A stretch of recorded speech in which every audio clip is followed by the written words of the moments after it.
Bienvenue sur Top Invest, la chaîne des top d'investissement. Ici, on parle essentiellement d'entreprises de qualité. Avons-nous une opportunité d'investissement sur Bristol Myers Squibb? C'est la question à laquelle on va essayer de répondre en se basant sur les états financiers de la compagnie. Donc, ceci représente uniquement mon point de vue et non un conseil d'investissement. D'accord? Donc, ici, notre analyse va se baser sur le revenu, la croissance du revenu, le free cash flow, le PER moyen, la dette nette, la qualité de dividende et le nombre d'actions, la qualité de dividende, si dividende il y a, et ainsi que le nombre d'actions. OK? Donc, on va aller très rapidement. Premièrement, je cherche la stabilité ou la croissance des revenus. Qu'est-ce qu'on a comme revenu en date d'aujourd'hui? Nous avons des revenus à peu près aux alentours de 47 milliards. Quand je vois ce genre de variation aussi en termes de revenus, je veux savoir pourquoi est-ce que ces revenus ont augmenté aussi rapidement. C'est très important pour moi, surtout sur les dernières années, surtout à peu près depuis 2015. Pourquoi est-ce qu'on a une augmentation subite des revenus ici? Donc, je dis même 2015, je pourrais même dire à peu près depuis 2019. Est-ce qu'on a fait une acquisition ou bien c'est de manière organique? D'accord? Il y a de grandes chances que ce soit une acquisition. Pourquoi? Il y a une acquisition parce que quand vous regardez le nombre d'actions, vous allez voir ici que les actions ont augmenté drastiquement à la même période où les revenus ont augmenté drastiquement. Vous allez également regarder ici, si je mets acquisition, vous allez vous rendre compte que l'acquisition ici, sur les 12 derniers mois, on a une acquisition à ces niveaux. On a même plusieurs acquisitions. On en a une à ces niveaux, d'accord? On en a une autre ici et on en a une autre ici, d'accord? Donc, on a plusieurs acquisitions sur les derniers mois. Il faut savoir pourquoi est-ce qu'elle fait des acquisitions. Est-ce qu'elle a présentement des médicaments qui arrivent à expiration, donc auquel cas, vu qu'elle n'a pas fait énormément de recherches, elle veut essayer d'avoir assez de revenus dans le futur, maintenir les mêmes marges. Il faut faire attention. Et l'acquisition qu'elle fait, elle fait l'acquisition de quelle compagnie? Quels sont les médicaments présentement dans ces compagnies-là? D'accord? Quelle est la durée d'expiration du brevet? C'est très important, d'accord? Donc, on peut faire l'acquisition d'une compagnie avec des brevets qui expirent peut-être dans 5 ans, auquel cas on va se retrouver dans la même situation. Bon, je ne dis pas qu'on ne va pas trouver un nouveau médicament ni quoi que ce soit. Vous le savez, c'est pas le genre d'entreprise que moi je recherche. Je n'aime pas les compagnies pharmaceutiques, d'accord? Et franchement, ça ne va pas changer du tout. Donc, alors, une fois que j'ai à peu près le revenu ici, on a à peu près 47 milliards par là, d'accord? Donc, on va le mettre ici. 47 milliards, c'est 47 milliards 140. Je vais le mettre à 47 milliards, vous allez savoir pourquoi. Quand je mets 47 milliards ici, si vous allez regarder ici l'estimé des analystes, ici vous allez voir que les analystes pensent qu'on aura à peu près des revenus de 46 milliards en 2022 et 47 milliards en 2023. Donc une baisse des revenus en 2022 pour une croissance des revenus en 2023. Donc je vais mettre 47 milliards, on va faire simple. Et ça c'est pour la moyenne. Donc on va mettre 47 milliards et le management lui-même pense qu'il aura à peu près 46 milliards ici. Donc on peut faire simple, hein, on peut mettre voilà, je vais mettre 47 milliards. Ça ne me dérange pas du tout. Et après, à la fin de la journée, vous allez voir que ça ne va pas changer grand-chose dans le sens où on aura un problème au niveau de la marge. D'accord? Bon, pas un problème, mais vous allez voir pourquoi est-ce que je le dis. Donc, on vient ici. Donc, je vais prendre 47 milliards ici. Alors, au niveau de la croissance du revenu en lui-même, croissance des revenus. Alors, sur les dernières années, vu qu'on a une croissance également par acquisition, on peut dire qu'on a une croissance des revenus de combien ici? Donc, sur les dernières années, on regarde. Voilà, sur les 10 dernières années, on a à peu près 8% de croissance, 5 dernières années, 19% de croissance, 3 dernières années, 27% de croissance. D'accord? Donc 8% de croissance sur les dernières années. C'est pour ça que si je prends 47 milliards, je vais rester là, je peux me cantonner à 47 milliards parce que c'est une entreprise qui a un peu de croissance. C'est clair, c'est vrai que parfois cette croissance tend parfois à diminuer. Donc elle fait l'acquisition de nouvelles compagnies ou bien elle découvre un nouveau médicament, ce qui permet d'augmenter les revenus. Dans tous les cas de figure, ça peut varier. Faites attention. Donc, 47 milliards ici. Pour la croissance des revenus, je vais mettre 0, juste à ce niveau-là. Si vous voulez prendre la croissance plus tard, à vous de voir. Mais si j'étais obligé de prendre la croissance ici, vu que cette croissance-là est instable, j'aurais préféré mettre 0, me dire que le revenu actuel est durable à long terme. C'est le plus important pour moi. Donc, au niveau des free cash flow, la marge des free cash flow, et c'est là où tout commence. Les free cash flow ici sont à peu près de 30% sur les derniers mois. D'accord? 2021, 2020, 2021 et sur les derniers mois ici, 30%. D'accord? Mais vous voyez qu'on a une augmentation depuis 2017 à 20%, 22%, en 2019 on est à 27% ici. Donc la question est de savoir, est-ce que ces marges sont durables? Est-ce que c'est durable? Les marges nettes ici ne vont pas me donner une bonne information. Mais est-ce que ces marges de free cash flow sont durables? C'est la question qu'il faut se poser. Donc je vais prendre des marges de free cash flow de 30%, tout en espérant que cette free cash flow là soit durable. Parce que si ces marges ne sont pas durables, on va se tromper de rendement. Donc, on a deux types de marges. Soit on prend le 30%, soit on prend le 20%. D'accord? Donc, 20%, c'est ce qu'on a, on pourrait dire, c'est ce qu'on a on avait eu l'habitude d'avoir à peu près sur les dernières années. Donc, vous voyez qu'on oscille souvent sur 36%, 18%, 16, 6, 8, 20, 22, 27. Donc, ça oscille. Donc, entre 20 et 30. La marge est énorme, d'accord? Faites attention. Donc ici, on va prendre 30% parce que c'est ce qu'on gagne présentement, tout en se disant que c'est durable. Pour les PER, je vais prendre des PER de 15, 17, 20. OK? C'est une compagnie qui exerce dans le secteur pharmaceutique. Donc, ce n'est pas des compagnies que c'est pas légèrement. Je pense qu'elle fait partie des big enfin des plus grosses dans le domaine. Donc, je pense également qu'elle peut s'échanger entre 15 et 20 fois les bénéfices. Si vous allez vérifier également ici, ça va être le cas. Hein, entre 15 et 20 fois les bénéfices. Sur les dernières années, peut-être, on a des revenus, on a des PER en berne. Mais il faut voir ici que le PER ici aura tendance à pas vous donner une bonne information. Pourquoi? Parce que les bénéfices nets sont moins élevés ici. Donc, faites attention à ça. Donc, les bénéfices nets sont moins élevés que les free cash flow. Donc, on va prendre les PE de 15, 17, 20. OK. Au niveau de la dette nette, au niveau de la dette nette ici, qu'est-ce qu'on a comme dette nette? Je viens sur mon logiciel ici. Alors, on va aller au niveau de dette. Bon, il faut déjà que je mette ça ici. Voilà, on va mettre dette. Et voilà, net dette, dernier trimestre. On a à peu près une dette nette aux alentours de 29 milliards 790 millions. D'accord? Donc, on va mettre ici 29 milliards 790 millions. Tac, tac. 29,8. J'arrondis. J'arrondis à 790, 700, 800. Ça ne dérange pas. Donc, la qualité du dividende va y revenir. Le nombre d'actions. Alors, le nombre d'actions ici, on a à peu près en date d'aujourd'hui 2 milliards 150 millions d'actions.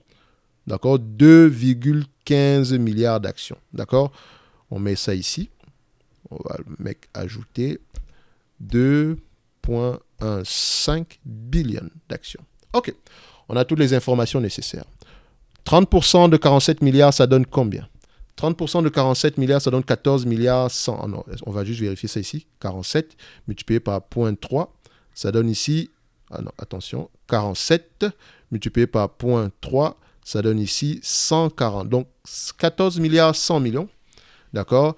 À 15, 17, 20 fois les bénéfices. À 15 fois les bénéfices, moins la dette nette. Bon, la dette nette ici est de 27 milliards 873, donc c'est ce qui est affiché ici.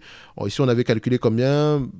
29 800, ça ne va pas changer grand-chose. De toutes les façons, c'est 2 milliards et on a près de 2 milliards d'actions, donc c'est 1 dollar de différence, donc ça ne change pas grand-chose. Donc, 15 fois les bénéfices, 14 milliards, moins la dette nette divisé par le nombre d'actions, 86 dollars l'action. À 17 fois les bénéfices, moins la dette nette divisé par le nombre d'actions, 99 dollars l'action. Et à 20 fois les bénéfices, 119 dollars l'action. OK? Premier niveau.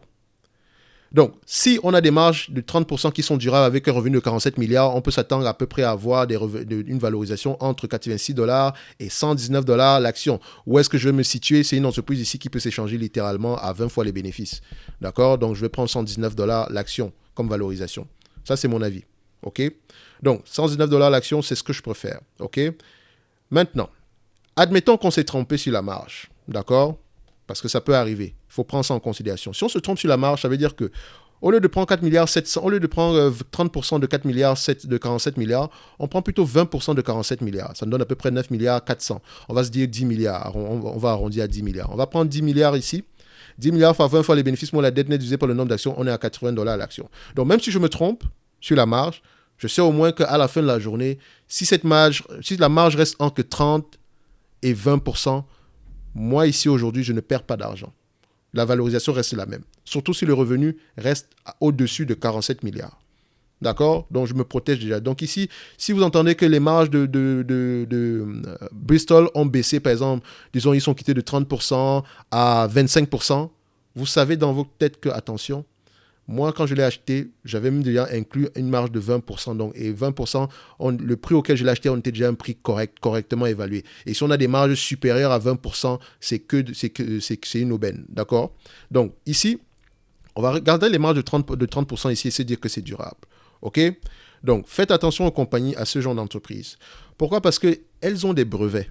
Et quand ces brevets viennent à expiration, le revenu peut très vite baisser. C'est pour ça que parfois, elles font des acquisitions pour essayer de pratiquer ce qu'on appelle généralement une fuite. Ça peut être une fuite en avant. Vous avez l'impression que les revenus augmentent, mais en réalité, l'acquisition qu'elle a fait, est-ce que cette acquisition est bonne pour la compagnie? Il faut questionner cela. Donc moi, j'évite ce genre de compagnie parce qu'à la fin de la journée, c'est trop de travail pour rien. D'accord? J'ai pas envie d'être un expert dans ce domaine-là. Donc les compagnies, ce genre d'entreprise-là, si je ne l'ai pas acheté du point de vue quantitatif, je ne vais pas l'acheter parce que j'ai lu les rapports financiers. Déjà, ça ne m'intéresse pas d'acheter ce genre d'entreprise. Mais ça, c'est juste mon avis. Mais si vous avez une préférence sur ce genre de compagnie-ci, vous pouvez l'acheter au prix actuel. D'accord? On peut avoir une croissance par acquisition ou bien de manière organique dans le futur. Mais quand vous lisez également les rapports financiers, vous vous rendez compte d'une chose. LOE Project. Donc, ça concerne les brevets qui arrivent bientôt à expiration. Représentent à peu près 10 milliards sur le revenu total. Attention, ça veut dire qu'on est susceptible de perdre près de 10 milliards si les revenus n'augmentent pas. Si on n'arrive pas à combler ce trou-là, il y a une potentielle perte de 10 milliards dans le futur. Ça doit être pour ça que le marché est en train de déprécier cette entreprise-ci. Ça ne veut pas dire qu'on ne va plus rien trouver. Attention. Mais c'est déjà quelque chose à prendre en considération en date d'aujourd'hui. Si quelqu'un même veut aller plus loin et se dire OK, admettons même qu'on perd ces 10 milliards. Donc, ça veut dire qu'on va atteindre aux alentours de 37 milliards. Donc, disons même qu'on atteint 40 milliards parce qu'ils ont trouvé un médicament qui atteint qui réussit à combler 3 milliards. OK? Sur les 20% ici de marge bénéficiaire, donc de 8 milliards ici. Donc, on a le 8 milliards plutôt ici. Donc, c'est-à-dire que si je essaye de me protéger ici, donc je vais mettre ici 8 milliards, ça veut dire que la valorisation sera à 62 $ l'action. Pas une grosse différence par rapport au prix actuel. Donc, je suis encore double protection. Donc, tout ce qui sera en dessous de ce prix-là ou bien vers ce prix-là sera une opportunité d'investissement. Si je pense que les marges peuvent être plus élevées et que le revenu peut être comblé, les pertes en termes de brevets peuvent être comblées ici avec des nouvelles découvertes, des nouvelles acquisitions, etc. On peut avoir une aubaine au prix actuel. OK? Donc, quand je lis ce rapport, si vous allez voir que le nom de ces médicaments-là prend en considération également. Hein. Donc, les rapports financiers sont très importants. N'achetez jamais une compagnie.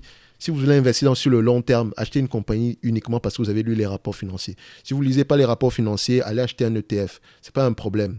D'accord? Faites attention parce qu'il y a beaucoup de choses qui se cachent ici que vous ne pouvez pas avoir avec les chiffres. Ok, ici je parle beaucoup de chiffres, mais ne faites pas cette erreur-là, pensant que après les chiffres, la vie s'arrête, on achète. Non, on lit les rapports financiers. Il faut savoir pourquoi. Il faut savoir pourquoi est-ce que le marché déprécie même cette entreprise-là. Et voilà l'une des raisons pour lesquelles vous constatez que ici, à peu près plus de 20% du revenu de cette entreprise est à risque. Plus de 20%. Ça a quelque chose à prendre en considération. Donc, quand vous faites déjà l'analyse ici, et on inclut le 20%, admettons que le 20% actuellement, on le perd totalement. On constate ici que le prix actuel est toujours à peu près correct. OK? Donc, si le marché annonce plus tard que oui, l'entreprise en queue de perdre a perdu des revenus par rapport, les revenus baissent rapidement, vous savez que dans votre tête, vous avez un plancher à peu près à 37 milliards. Et à 37 milliards, vous avez par rapport à des marges de 20%, attention, vous vous êtes rendu compte que le prix était toujours correct. Et si on garde des marges de 30%, on a toujours une opportunité d'investissement en date d'aujourd'hui. Double protection. Donc ici, la première chose, on réfléchit toujours en termes de protection du capital. OK? C'est bien la croissance et tout le reste, mais déjà de savoir que mon prix actuel, je suis déjà à un bon prix d'achat. Dépendamment, s'il y a une croissance, tant mieux. Si les marges restent stables, tant mieux. Si les revenus restent stables, tant mieux. Mais si on a quelque chose de moins bien que ça, tant mieux également. Pourquoi? Parce que je suis protégé. D'accord? Faites attention. Donc, ici, on se dira que Bristol Myers Squibb, c'est une opportunité d'investissement. En termes de dividendes ici, est-ce que le dividende que l'entreprise verse en date d'aujourd'hui est assez safe? Je dirais oui, 2,82% ici en termes de dividende. Donc ce dividende, si par rapport à ce que l'entreprise a aujourd'hui, si elle vous verse la totalité des free cash flow en termes de dividende en date d'aujourd'hui, vous aurez un rendement aux alentours de 8%, 8 à 9% par là. Si elle vous reverse à peu près les free cash flow, l'estimation des free cash flow, si elle perd 10 milliards de revenus ici, donc si elle se retrouve plutôt avec des revenus de 37 ou 40 milliards ici, on va se retrouver ici avec un rendement aux alentours de combien? Aux alentours de 5%. C'est toujours plus élevé que le dividende actuel. Donc, le dividende est safe. Il y a un potentiel de croissance. Et ce dividende-là, même si vous prenez en considération la dette, ils ont les moyens de rembourser cette dette-là. Donc, Bristol Myers Squibb pourrait potentiellement représenter une opportunité d'investissement au prix actuel. Et je pourrais le calculer d'une autre façon. D'accord? Mais vous allez voir que le résultat sera peut-être différent, mais très légèrement. Vous voyez ici, généralement, j'utilise ce logiciel-ci. D'accord? En date d'aujourd'hui, on estime que d'ici 2022, on aura à peu près des revenus de 7,40, des bénéfices nets par action de 7,43 $. D'accord? 7,43 $, je ne prends même pas la croissance des années à venir. D'accord? On va prendre ici 7,43. D'accord? Si on multiplie ici par 20 fois les bénéfices, d'accord? On est ici à 148 $ l'action, moins la dette nette. Donc, si je viens ici, je vais sur Fundraft. La dette nette ici est de combien par action? Donc, au niveau de la dette nette ici, voilà, sur le dernier trimestre, on a une dette nette aux alentours de 13,78 $. Donc, je vais dire à peu près 14 $. Moins 14 $ ici. On a une valorisation aux alentours de 134 $ l'action. OK? Mais vous allez me dire, mais attends, là, tu as trouvé avec à peu près les mêmes informations, tu as trouvé 119 et là, tu trouves 134. Qu'est-ce qui se passe? Vous allez remarquer que les marges ne sont pas les mêmes. J'ai pris une marge de 30%, j'ai pris une moyenne. Ici, si vous regardez bien, on a 2 milliards 150 millions d'actions. Si vous faites 2 milliards 150 millions d'actions multiplié par 7,43 $, 7,43, vous avez à peu près 15 milliards 979 divisé par le revenu actuel qui est à peu près de 47 milliards 152 millions par là. D'accord? Vous allez avoir à peu près 33,87%. Moi, j'ai pris 30%. D'accord? Donc, je n'essaye pas d'avoir précisément raison. Je vais avoir le moins tort possible. Mais si j'avais pris des marges de 50%, par exemple, c'est là où ça aurait été un problème. C'est à ce niveau-là qu'on aurait eu un problème. Si je prends 30, 33, tant mieux. Si c'est plus que ça, je sais que bon, le prix pourrait aller plus loin que ça. Mais déjà, ce qui m'intéresse, c'est déjà de savoir qu'au prix actuel, on a quelque chose. Si les marges diminuent, on a quand même un bon prix. Si les revenus diminuent si les revenus diminuent et que les marges diminuent, on a quand même un bon prix. Je suis protégé, je dors sur mes deux oreilles. OK? Donc, on va se limiter là. On va se donner rendez-vous sur la prochaine vidéo. Bristol Myers Squibb pourrait représenter une opportunité d'investissement actuellement avec des marges de 30% sur un revenu de 47 milliards et un PER de 20 fois les bénéfices, d'accord, une dette nette de 27 milliards 873, un nombre d'actions de 2 milliards 135 millions d'actions, c'est 135 ici, là j'ai calculé 105, 205, 150, ça ne change pas grand-chose. Ici, ça donne 119 $ l'action, ok? Donc, ça pourrait changer. Lisez vos rapports financiers, d'accord? Interrogez-vous sur la durabilité du revenu, sur la durabilité des marges, d'accord? Donc, le dividende ici, il est safe, il a un potentiel de croissance encore élevé, d'accord? Donc, on va se donner rendez-vous sur la prochaine vidéo et d'ici là, portez-vous bien. Merci.